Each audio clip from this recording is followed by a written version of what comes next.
Bonjour à tous et bienvenue pour cette nouvelle capsule où nous allons nous intéresser à ce que devient le rayonnement solaire lorsqu'il arrive sur Terre.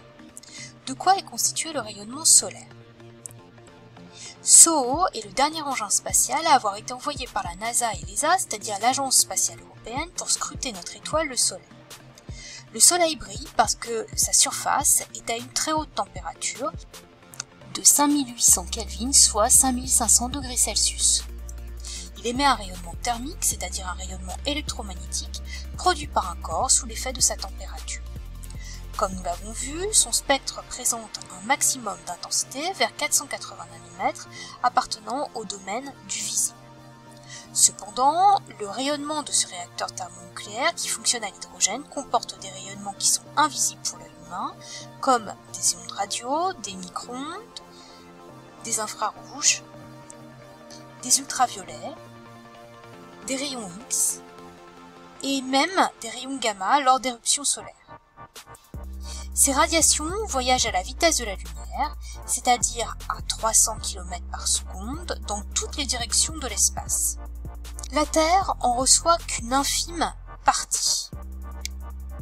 La puissance solaire reçue par un astre dépend de la distance à cet astre, pour la Terre 150 millions de kilomètres, mais aussi de la surface du disque fictif de rayon égal au rayon de l'astre, soit 6400 km pour notre planète. Quelles sont les interactions du rayonnement solaire avec la Terre? Lorsque le rayonnement incident émis par le Soleil arrive sur Terre, il interagit avec l'atmosphère, les océans et les continents selon différents processus. Une partie de la puissance solaire incidente est réfléchie par l'atmosphère et par la surface de la Terre, et est donc renvoyée dans l'espace. Une partie est absorbée par les surfaces rencontrées, puis est réémise. L'atmosphère est donc un bouclier naturel. Les gaz, comme la vapeur d'eau, le dioxygène et l'ozone, présents dans l'atmosphère terrestre, absorbent environ 20% du rayonnement solaire. Selon le domaine de longueur d'onde, l'atmosphère est dite opaque lorsque le rayonnement est absorbé, c'est le cas des rayons gamma, des rayons X, une partie des ultraviolets, alors qu'elle est dite transparente dans le cas contraire, comme pour les ondes radio. Il existe aussi des domaines de longueur d'onde où le rayonnement solaire est partiellement absorbé, c'est le cas des rayonnements visibles et une partie des infrarouges. L'atmosphère se comporte donc comme un bouclier car les rayonnements les plus dangereux pour la vie sur Terre, comme les rayons gamma et les rayons X et une partie des ultraviolets, sont absorbés par les entités chimiques comme l'ozone dès leur arrivée au sommet de l'atmosphère.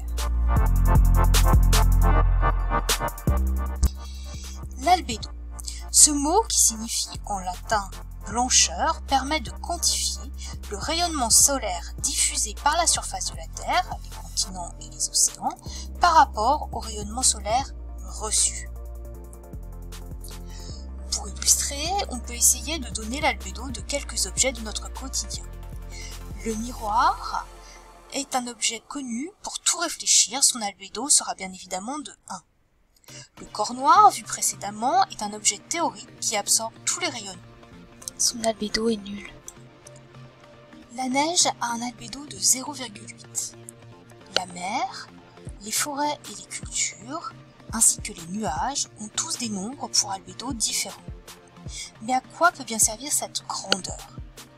L'albédo moyen de la Terre est de 0,3, soit 30%, ce qui signifie que 30% du rayonnement reçu par la Terre, de la part du Soleil, est renvoyé vers l'espace. Plus l'albédo est faible, plus la puissance du rayonnement solaire transmis vers le sol est importante, ce qui provoque un échauffement plus important de la Terre. Cette illustration montre que l'albédo varie suivant la zone géographique concernée. L'albédo est un paramètre climatique important. On remarque ainsi que les pôles diffusent plus fortement le rayonnement solaire que les océans. D'ailleurs, si la Terre était entièrement recouverte d'eau, son albédo diminuerait. L'eau absorbant plus d'énergie, la température augmenterait, pouvant atteindre plus de 25 degrés Celsius contre les 15 de moyenne actuelle. Que devez-vous retenir de cette capsule? Le Soleil émet un rayonnement électromagnétique dans toutes les directions de l'espace. Une infime partie de la puissance solaire atteint la Terre. Cette puissance dépend de la distance Terre-Soleil et du rayon de la Terre. En arrivant sur Terre, une partie de la puissance solaire incidente est réfléchie par l'atmosphère et par la surface de la Terre et est donc renvoyée dans l'espace. L'atmosphère est un bouclier naturel contre les rayonnements nocifs à la vie.